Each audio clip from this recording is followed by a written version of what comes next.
Hari ini 29 Juli 2024 balik dengan gold. Saya akan tunjukkan untuk daily-nya. Teman-teman bisa perhatikan di sini.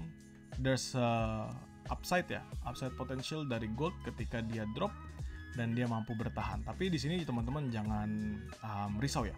Karena walaupun dia memang ada harapan untuk melanjutkan penguatan, tapi still dia nggak bisa meretest terlebih dahulu. Jadi ini menurut saya 2412 adalah area yang bagus kalau misalnya kita harus nge-sell. Kenapa ya? Karena ini yang mempertahankan, teman-teman bisa ngeliat ya, 1, 2, 3 hari sebelumnya mempertahankan di bawah 2412 dan dia close below on that level. Ya kalau misalnya lebih bawahnya ya di sini 2409, but it's totally the same lah. Jadi saya tarik dari area teratasnya. Untuk area terbawahnya kalau kita ubah di level menjadi garis ya, teman-teman bisa perhatikan ini adalah area support kuatnya, support daily-nya. Ini di 2365 ya, 2365 kalau saya agak pasin dikit di sini. Ya, ini adalah di 2365. Di 2365 ini area supportnya. It means kalaupun dia nanti kita mau cari entry buy, 2365 itu adalah the best buy yang mungkin kita bisa dapatkan. Ya, setelah nanti sebelum-sebelumnya di bawah sini ada sampai 2340 kan. Ini kan low sampai 2353, di level low sampai 2355. Tapi all of them selalu close di atas 2365. Ya, selalu di atas itu. Jadi menurut saya still a good things kalau misalnya kita mau incar trade di sana. Dan if we talk about daily, ya sebenarnya di sini kan sideways, breakout, fake breakout, dia drop kembali ingin melanjutkan sideways-nya. Sehingga kalau misalnya dia mau nembus all time high-nya, apa yang harus dia lakukan? Dia harus nembus di level 2480-an kembali. Dia harus hit ke atas lebih tinggi daripada 2480-an untuk menembus atau menciptakan yang namanya all time high baru. Selama itu nggak terjadi ya akan cukup sulit. Menurut saya nanti bisa kita ngelihat ketika FOMC interest rate, FOMC statement, FOMC meeting minutes dengan Federal Interest Rate Decision, yaitu nanti akan rilis di hari Kamis. Ya teman-teman bisa perhatikan Kamis pagi FOMC statement, Federal Interest Rate Decision, FOMC press conference. Di sini lalu nanti dilanjutkan di hari Jumat akan ada NFP. Jadi market ini pasti akan lebih lambat ya, menurut saya dia akan lebih lambat dan mulai bergerak uget-ugetnya kelihatan dari Rabu. Jadi be careful aja teman-teman sekalian yang lagi trade XAUUSD ya. So saya akan balik ke Wanda seperti biasa, kita ngomongin di H4 dulu. Di H4 ini teman-teman perhatikan there's a potential dia melanjutkan penguatannya. Ini setelah kemarin dia berhasil break area yang saya patok yaitu 2383. Dia break 2383, saya yakin dia memang melanjutkan penguatannya yang lumayan signifikan. Target sampai berapa? Jauh, bisa sampai ke 2423. Ya, dan kondisi saat ini teman-teman perhatikan dia bergerak melambat dengan pembentukan high yang hampir mirip. Ya, di sini di 2403. Artinya apa? 2403 ini kuat nahan. Ya, teman-teman lihat 2403 kalau kita ngomongin dari terakhirnya aja ini di 2399, which is ini adalah area yang tadi pagi banget saya share di grup Grow Count. Yaitu teman-teman selama 2402 nya nggak breakout, teman-teman bisa nge-sell. Ya itu kan tadi saya share di grup ya. Dan sekarang ini kita ngomongin si 2403-nya. Jadi selama 2403-nya yang nggak di breakout, teman-teman bisa tetap entry sell. Jadi jaraknya berapa ya? 2399 sampai ke 2403. It's actually a good place untuk teman-teman nge-sell. Ya di time frame H4. Tapi kalau kalian lihat ini kan penguatannya. MACD strong, RSI strong, apalagi ketika kemarin dia hajar nih di Jumat, naiknya kenceng signifikan sekali. Teman-teman bisa perhatikan tentang harga, kalau misalnya saya ubah dari di sini sampai naik di atas ini itu lumayan jauh teman-teman, 400-an pips lebih. Ya dari 2363 sampai ke 2400-an. Jadi ini adalah strong bullish yang bagus dan potensial dia nutup gap di atas tuh terbuka lebar. Sekarang kita akan ngomongin gap yang kebentuk ya. Ini kan di H4, kita akan ngomongin di H1. Nah, teman-teman lihat di sini there's places ya sebelumnya di sini. Ini di berapa? Ini ada di 2409, which is another place yang bisa kita lakukan untuk entry sell. Oke, jadi another place yang kita bisa lakukan untuk entry sell dan sekarang kita ngomongin di sini dulu aja. Ya. Oke, pertama kita ngeliat level yang ada di H1, di mana area tertingginya kita sudah marking, which is 2403, dan di mana area terendah yang dia hit selama pembukaan. Ini kan Senin buka, naik kenceng dan dia membentuk di fair value gap H1-nya ya. Jadi sosok kita tarik seperti ini, nah kita ketemu area terbawahnya. Ini saya hapus dulu. Fair value gap-nya ini ada di 2388. Kalau saya ngambil 2388, tapi kalau saya ngambil sama pembentukan di sebelah sini. Jadi saya turunin dikit di sini, sama terakhir yang di hit oleh this candlestick. Ya. Ini adalah di 2389. Jadi kita punya minor support itu 2388 dan 2389. Itu minor supportnya kita. Kalau saya tunjukin di M15, supposedly itu akan terlihat. Ya. Jadi ini minor supportnya kita yang mempertahankan pergerakannya untuk tidak lebih turun di bawahnya. Oke teman-teman, jadi 2388, 2389. It's actually a good place untuk kita entry buy.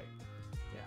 Lalu kita coba cari dari H1 kembali. Nah, di sini ada 2383 ya. Ini yang kemarin saya jadikan area sell yang teman-teman bisa trade, lalu dia break this level.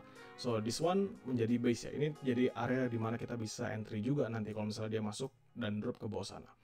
Nah, sekarang kita perhatikan pembentukannya. Di H1, ini teman-teman lihat strong bullish 63.1 dan di MACD-nya juga sudah golden cross lama walaupun udah ada terjadi perlambatan tapi tetap it's still a strong bullish ya kalau kita ngomongin. Jadi apa yang perlu kita perhatikan menurut saya we can check for buying position.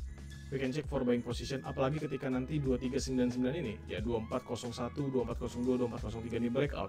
It is gonna be another bullish momentum. Dia akan menghajar lagi terbang sampai ke 2410 begitu. Oke.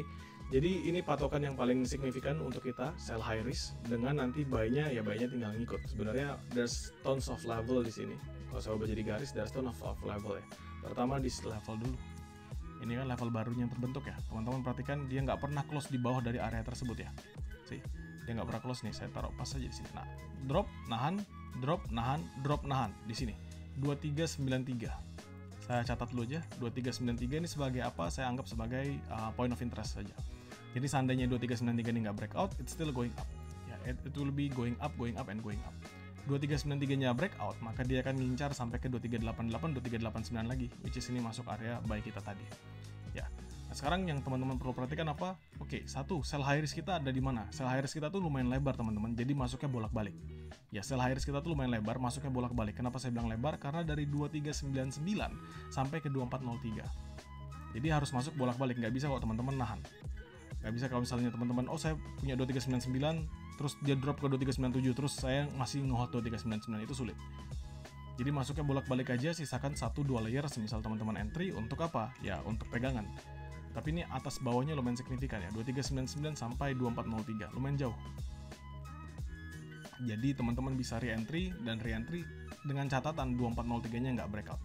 As long 2403-nya nggak breakout, teman-teman tuh bisa ngeliat sih sebenarnya dari 2400-nya. Kalau 2400-nya still strong, 2401-nya still strong, it's just gonna be another strong sell momentum. Jadi tetap masih bisa memanfaatkannya. Itu untuk sell high risk. Dimana kalau sama medium risknya, it's just gonna be out here. Totally jauh banget. Itu ada di 2430-an di sini teman-teman.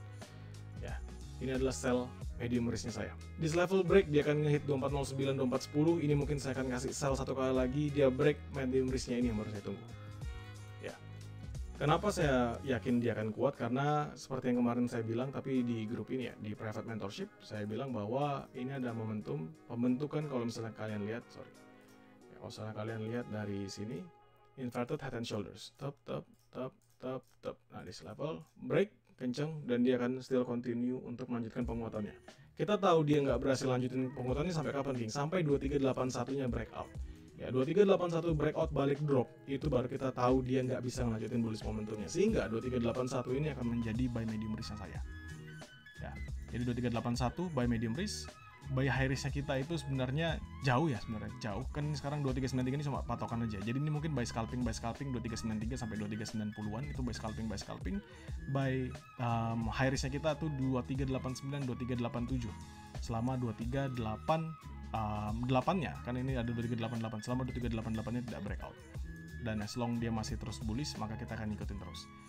Dan menurut saya ini akan ada perubahan momentum yang signifikan kalau masuk nanti di momen London session ya. Jadi teman-teman bisa menunggu di London session kalau mau melihat perubahan yang signifikan. Dan ini saya ingatkan kepada kalian, sekali dia break 2403 with strong momentum, it's just gonna be another bullish momentum. Artinya apa? Dia tiba-tiba satu candlestick gendut atau candlestick full body seperti ini tiba-tiba naik hajar kayak gini, itu the next candlestick it's gonna be a bullish. Dia masih akan terus lanjut naik ke atas ya. Jadi untuk sekarang teman-teman bisa perhatikan dulu untuk mencari buy position ya. Sampai kapan ya? Sampai nanti dia ada candlestick pembalasan. Kan teman-teman bisa lihat ya di sini, ini sebenarnya sama seperti kemarin. Teman-teman lihat this pattern itu juga terjadi di sini. Di sini naik drop, naik kenceng, dan dia berhasil untuk membentuk inverted head and shoulders. Kenceng naik terus dibalas langsung hajar sekali jatuh. Ini chart patternnya langsung habis. Kita nggak ngitung lagi chart patternnya. The next thing yang kita tahu apa, dia terus menerus mengalami kejatuhan. Nah sekarang ini terulang kembali. Jadi kalau misalnya nanti teman-teman lihat ada candlestick momentum bearish jatuh 2 kali atau 3 kali berturut-turut, itu potensial dia patahin chart pattern ini terbuka lebar. Begitu. Kalau misalnya kita ngomongin secara time frame yang lebih besar, ini kan di H1 ya. Ini kan sebenarnya kalau kita ngelihat dia akan membentuk yang namanya lower high. Ya, kalau kita ngomong di time frame yang lebih besar di sini. Ya, dia akan membentuk yang namanya lower high. Lower high-nya dia di mana? Nah, ini areanya pas banget sama. Yaitu di 2408 2409 ini, lower high-nya. Gitu. Jadi menurut saya selama dia bisa break 2403, dia kenceng ke 2408 2410. Selama dia break lagi 2410, itu kita akan ketemuan lagi di 2430 untuk entry sell medium risk-nya. Jadi teman-teman bisa manfaatkan mappingan ini sebagai trade kalian, dan juga kalian sesuaikan dengan metode trade yang kalian jalankan.